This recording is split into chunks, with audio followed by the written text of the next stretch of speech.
बिस्मिल्लाहिर्रहमानिर्रहीम। Dear students, मैं उम्मीद करता हूं कि आप सब खैरियत से होंगे। क्लास 11 सब्जेक्ट फिजिक्स की न्यू बुक का हम चैप्टर नंबर 2 लेके चल रहे हैं। आज के इस वीडियो में हमारा टॉपिक नंबर है 2.9 इलास्टिक कोलिजन इन 2 डायमेंशन। याद रहे, इससे पहले की वीडियो में हम इलास्टिक कोलिजन इन 1 डायमेंशन के टॉपिक को बड़ी ही डिटेल में डिस्कस कर चुके हैं, जो कि इस चैप्टर का इंपॉर्टेंट लॉन्ग क्वेश्चन था। आज की इस वीडियो में जो पढ़ने जा रहे हैं इलास्टिक कोलिजन इन 2 डायमेंशन, ये भी इस चैप्टर का लॉन्ग क्वेश्चन, इसको भी आपने अच्छे से तैयार करना है। थोड़ी देर अगर वीडियो के साथ जुड़े रहेंगे तो इंशाल्लाह बैठे बैठे ये टॉपिक आप तमाम स्टूडेंट्स को अच्छे तरीके से तैयार हो जाएगा। तो जल्दी से इस वीडियो को लाइक कर लें, चैनल को जरूर सब्सक्राइब कर लें। जिस तरह ये टॉपिक मैं आपको यहाँ पे समझाने जा रहा हूँ, लिख के दे रहा हूँ, इसी तरह टॉपिक को पहले समझ लें, नोट कर लीजिएगा। लिख के आएंगे तो आपको पूरे नंबर मिलेंगे, ये मेरी गारंटी है। बच्चों के जहन में होता है कि शायद बहुत ज्यादा थ्योरी ऐड करनी है, नहीं, जितनी जरूरी है वो मैं यहाँ पे ऐड कर चुका हूँ। इसी थ्योरी के साथ साथ जो मैथमेटिकल इक्वेशंस बनाएंगे, इसी तरह टॉपिक को बस तैयार कर लीजिएगा। ठीक है जी, तो स्टार्ट करते हैं। इलास्टिक कोलिजन, कोलिजन किसे कहते हैं, इलास्टिक कोलिजन से क्या मुराद है, इसके इंपॉर्टेंट एमसीक्यूज, ये सारी बातें पीछे पढ़ा के आया हूं, दोबारा नहीं डिस्कस करेंगे यहाँ पे, बल्कि हम डायरेक्ट अपनी मेन हेडिंग से स्टार्ट लेंगे कि इलास्टिक कोलिजन में टोटल काइनेटिक एनर्जी और total momentum of the system क्या रहता है बेटे, कंजर्व्ड कांस्टेंट। इसी बात से हम स्टार्ट लेंगे, लेकिन पहले जरा 2D को समझ लें। पीछे था इलास्टिक कोलिजन इन 1 डायमेंशन। 1 डायमेंशन से मुराद जब एक फर्स्ट वाला बॉल, जिसकी वेलोसिटी सेकंड बॉल से कुछ ना कुछ थोड़ी बहुत ज्यादा होनी चाहिए, वो जब आके सेकंड बॉल से हिट करता है, कोलाइड करता है, तो टकराने के बाद सेकंड वाले बॉल के लिए जरूरी हो जाता है कि वो फर्स्ट वाली बॉल की ही डायरेक्शन में आगे जाए, अलोंग एक्स एक्सिस। तो ये हमारा क्या था, 1D। जिसे आपने 1 डायमेंशन वाले केस को आपने हेड ऑन कोलिजन भी कहा था। लेकिन आज इलास्टिक कोलिजन इन 2 डायमेंशन में आपको हेड ऑन कोलिजन नहीं देखने को मिलेगी, बल्कि यहां पे हम इलास्टिक कोलिजन इन 2D एक स्पेशल केस डिस्कस करने जा रहे हैं। स्पेशल किस तरह से कह रहा हूं कि एक बॉल, पहला बॉल पार्टिकल या कह लें प्रोजेक्टाइल, सेकंड वाले बॉल से जब आके हिट करेगा तो सेकंड वाला बॉल क्या होगा, रेस्ट पे होगा। इस पॉइंट ऑफ व्यू से हम इसको एक स्पेशल केस कह रहे हैं। अब दोनों बॉल्स नहीं मूव कर रहे होंगे, बल्कि एक रेस्ट पे होगा और एक बॉल आके इसको हिट करेगा। तो टकराने के बाद सेकंड वाला बॉल जो कि रेस्ट पे था, टकराने के बाद अब वो पहले वाले की डायरेक्शन में आगे नहीं जाएगा, बल्कि टकराने के बाद आपको कुछ इस तरह की डायरेक्शन मिलेगी, अलग अलग इस तरह से। तो ये क्या हो गया, 2D। अब ये 1 डायमेंशन थोड़ी है, दोनों की डायरेक्शन अलग अलग है, तो ये बन गया हमारा 2D केस। ठीक है ना, तो वही चीजें यहां पे हम डिस्कस करेंगे। तो अब स्टार्ट किस तरह से लेंगे, उसी बात से कि when the collision is elastic, कि हम ये बात जानते हैं कि जब कोलिजन इलास्टिक होती है, the system of the bodies conserves both its linear momentum and total kinetic energy. कि सिस्टम की जो टोटल काइनेटिक एनर्जी है और टोटल लीनियर मोमेंटम है, वो क्या रहता है, कंजर्व्ड रहता है, कांस्टेंट रहता है। इसी बात को तो हम यहाँ पे सेटिस्फाई करेंगे बेसिकली, इसी के तो इक्वेशंस बनाएंगे और टॉपिक खत्म हो जाएगा। ठीक है, तो पहले जरा डायग्राम में आ जाए। डियर स्टूडेंट्स, यहां पे हमारे पास पहला पार्टिकल, या जिसको आप प्रोजेक्टाइल भी कह सकते हैं, क्योंकि इसी ने जाके उसे हिट करना है ना। तो इस पहले बॉल का हमारे पास जो मैस है वो क्या है, m1, इसकी वेलोसिटी क्या है, v1i, यानी कि इनिशियल वेलोसिटी। पहला है तो इसीलिए 1 लिखा हुआ है। तो पहले बॉल की वेलोसिटी क्या है बेटे, v1i इनिशियली। अब ये आपका बन क्या गया, ये तो मोमेंटम है, यानी कि मैं अगर इस पहले बॉल का मोमेंटम डिस्कस करना चाहूं तो वो मेरा क्या कहलाएगा, वो कहलाएगा p1i। यही नहीं बनेगा इनिशियल मोमेंटम। इस बॉल का मोमेंटम क्या होता है, product of mass and velocity. तो ये देखें, वही चीज तो बन गई है, ये एक किस्म से मोमेंटम है। ठीक है ना, तो चाहे आप इस तरह से लिख दें, चाहे आप इस तरह से लिख दें। अब ये जा रहा है जी with initial velocity vi। Second वाला बॉल क्या है, यानी कि ये वाला जिसका मैस m2 है, पार्टिकल भी बोल सकते हैं, बॉडी भी कह सकते हैं, ये क्या है, रेस्ट पे। इनिशियली क्या है बेटे, रेस्ट पे। तो इसकी वेलोसिटी लिखे ना लिखे क्योंकि वो तो 0 हो गई है, तो इसलिए मैंने जस्ट इसका मैस यहाँ पे शो किया है। अब ये रेस्ट पे है सेकंड वाला बॉल, इससे जब ये आके कोलाइड करेगा तो अब आप देख सकते हैं इस डायग्राम में कि ये वाला बॉल इस डायरेक्शन में आगे नहीं जा रहा लॉन्ग एक्स एक्सिस, ना ही ये वाला, बल्कि आफ्टर कोलिजन हमने देखा कि ये वाला बॉल इस डायरेक्शन में चला गया और ये वाला बॉल इस डायरेक्शन में चला गया। तो टकराने के बाद इस वाले बॉल का मोमेंटम क्या होगा और इस वाले बॉल का मोमेंटम क्या होगा। तो ये देखें जी, टकराने के बाद इस वाले बॉल का मोमेंटम होगा m1v1f, यानी कि फाइनल। तो इसको आप क्या कह सकते हैं, इसको बेटे हम लिख सकते हैं p1f, यानी कि फर्स्ट वाला बॉल जिसका फाइनल मोमेंटम क्या है, p1f। क्लियर है। और p1f को आप इसी तरह से लिख सकते हैं m1v1f, आपकी मर्जी है। उसके बाद यहां पे कुछ ना कुछ एंगल भी बन रहा है, देखिए ना, विद एक्स एक्सिस, इस डायरेक्शन में बॉल आया ना आपका, तो यहां पे कुछ ना कुछ एंगल बन रहा है, जिसे आप ग्लेसिंग एंगल कहते हैं, θ1 कह लेते हैं। इसी तरह से ये वाला बॉल जो कि रेस्ट पे था, टकराने के बाद वो इस डायरेक्शन में गया, तो ये भी विद एक्स एक्सिस कुछ ना कुछ एंगल बनाएगा, जिसे हम कह रहे हैं θ2, कि भाई θ2 एंगल पे ये यहां पे गया। अब यहां पे इसका मोमेंटम क्या होगा, वो होगा फाइनल मोमेंटम, तो उसे आप कह सकते हैं m2v2f, तो जिसको मैं क्या लिख सकता हूं बेटे, P2F। P क्या होता है, वही mv, तो वही चीज बन जाएगी M2V2F। ये आपका फाइनल मोमेंटम बन जाएगा सेकंड बॉल का। क्लियर है यहां तक। अब डेयर स्टूडेंट्स आप देखें कुछ ना कुछ एंगल, मतलब ये तो वही चीज हमें दिख रही है जिस तरह से पीछे कि विद एक्स एक्सिस हमारे पास एक क्या था, वेक्टर टू प्लेन के अंदर, तो उसके दो कंपोनेंट्स बनाए थे, ड्रॉ किए थे ना, एक अलोंग एक्स एक्सिस एक अलोंग वाई एक्सिस। कि जब आपके पास कुछ एंगल आ जाता है, जीरो नहीं होता, थोड़ा सा आप जीरो से बढ़ते हैं, तो इसका मतलब वहां पे दो कंपोनेंट्स आ जाते हैं उस वेक्टर के। तो ये भी तो एक वेक्टर ही है ना, ये देखें, ये भी वेक्टर, ये भी वेक्टर कह सकता हूं ना, और मोमेंटम तो वैसे ही वेक्टर क्वांटिटी है ना, तो फिर इसका मतलब यहां पे भी इसके दो कंपोनेंट्स ड्रॉ करेंगे, इसके भी दो कंपोनेंट्स ड्रॉ करेंगे, एक अलोंग एक्स एक्सिस एक अलोंग वाई एक्सिस। तो वही आप चीज आपको यहां पे देखने को मिल रही है। ये देखें, इस वेक्टर के हमने दो कंपोनेंट ड्रॉ किए, एक अलोंग एक्स एक्सिस ये वाला और एक बेटे अलोंग वाई एक्सिस ये वाला। अब थीटा के सामने वाला क्या होता है, साइन। मोमेंटम को ही डिस्कस कर रहे हैं ना, तो फिर यहां पे बेटे हमारे पास ये कंपोनेंट बन जाएगा M2V2F cos of theta. Clear. इसी चीज को आप ऐसे भी तो लिख सकते हैं कि P2F cos of theta. Theta क्या है बेटे, 2, तो यहां पे भी 2 लगा सकते हैं, यहां पे भी 2 लगा दें। लो जी, चाहे इस तरह से लिखें चाहे इस तरह से लिखें, एक ही बात है। अब थीटा के सामने वाला साइन होता है अलोंग वाई एक्सिस, तो फिर ये वाला कंपोनेंट क्या बन जाएगा बेटे, M2V2F साइन थीटा। बेटे 2 है तो साइन थीटा 2। लो जी, ये बन गया। ठीक है, ये दो कंपोनेंट्स आ गए, along X axis along Y axis. इसी तरह से अगर इसके देखें तो इसका भी एक अलोंग एक्स एक्सिस और एक अलोंग वाई एक्सिस। तो ये वाला जो कंपोनेंट है इसका नाम होगा M, देखें M1V1F, M1V1F cos theta. Theta बेटे क्या है, 1, तो ये आ गया थीटा 1। इसी तरह से साइन वाला क्या होगा, M1V1F साइन थीटा 1। लो जी, आपका वाई वाला कंपोनेंट आ गया। क्लियर है यहां तक। अब डायग्राम आपकी कंप्लीट हो चुकी है। अब हमने यहां पे करना क्या है, हमने वही चीज, मेन कंडीशन, इलास्टिक कोलिजन में system of the bodies conserves both its total linear momentum and total kinetic energy. ठीक है, तो इक्वेशन बनानी है, तो फिर सबसे पहले हम यहां पे कंजर्वेशन ऑफ मोमेंटम इसको डिस्कस करेंगे। तो law of conservation of momentum की हेडिंग लगाएंगे।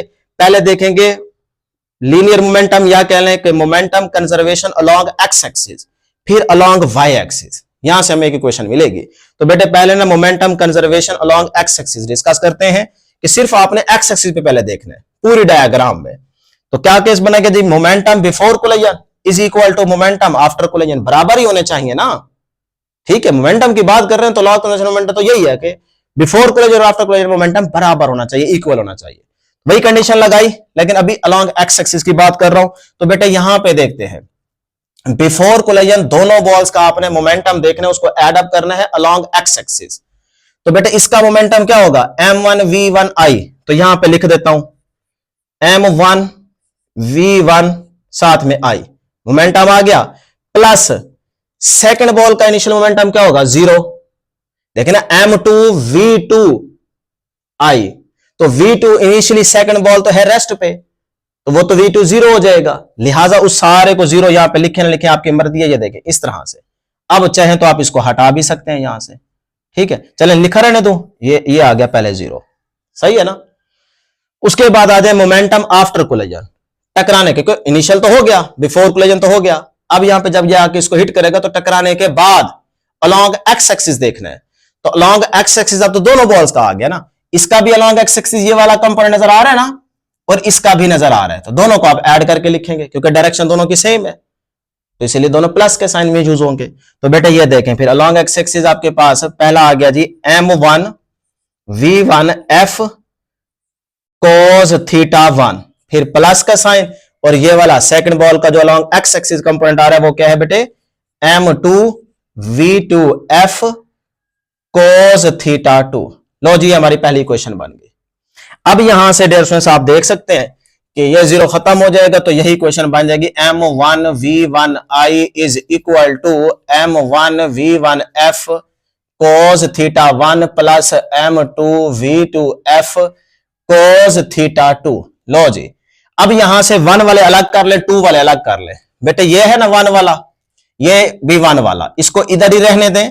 ये 1 वाला प्लस का है, इधर आके माइनस हो जाएगा, और इस साइड पे सिर्फ बचेगा आपके पास M2V2F cos थीटा 2। ये बन गई हमारे पास इक्वेशन नंबर 1। ये हमारी मेन इक्वेशन आ गई है, सही है, जो कि हमने यहां से निकाल ली। अब इसी तरह से momentum conservation along Y axis देखेंगे। तो बेटे फिर ये देखें, momentum before collision is equal to momentum after collision, सही है, बराबर रखने हैं ना। तो फिर अब अलोंग वाई एक्सिस देखने हैं, तो पहले बिफोर कोलिजन देखते हैं। भाई ये पार्टिकल देखें अलोंग एक्स एक्सिस मूव कर रहा है, अलोंग वाई एक्सिस तो जा ही नहीं रहा, तो इसका अलोंग वाई एक्सिस मोमेंटम क्या होगा, पहले बॉल का 0, तो यहां पे पुट कर दें 0, प्लस सेकंड वाला बॉल बिफोर कोलिजन रेस्ट पे है, ये भी अलोंग वाई एक्सिस तो मूव नहीं कर रहा, लिहाजा इसका मोमेंटम भी क्या हो जाएगा 0। क्लियर बेटे। अब आ जाए मोमेंटम आफ्टर कोलिजन, हाँ टकराने के बाद इन दोनों बॉल्स का अब देखें after collision along Y axis momentum है, इसका है ये वाला और इसका है ये वाला, है ना, तो दोनों को ऐड कर देते हैं। तो ये देखें जी, ये आपके पास आ गया पहले बॉल का m1 v1 f sine theta 1, ठीक है बेटे। अब प्लस, अच्छा प्लस ना लगाएं, डायरेक्ट हम प्लस माइनस कर देते हैं, उसकी पता है वजह क्या है, देखें इन दोनों की डायरेक्शन क्या है, अपोजिट, तो किसी एक के साथ माइनस लगा दे। मैं इस वाले के साथ क्या कर देता हूं, माइनस लगा देता हूं, इस वाले के साथ प्लस लगा देता हूं, ये पहले लिख रहा हूं ना, तो आपकी मर्जी, इसके वाले के साथ माइनस लगा दे, उस वाले के साथ प्लस लगा दे, साइन कन्वेंशन है यार, दोनों की डायरेक्शन अपोजिट है तो किसी एक के साथ माइनस लगा दे, तो मैं इस वाले के साथ लगा देता हूं 2 वाले के साथ, तो प्लस माइनस माइनस हो जाएगा।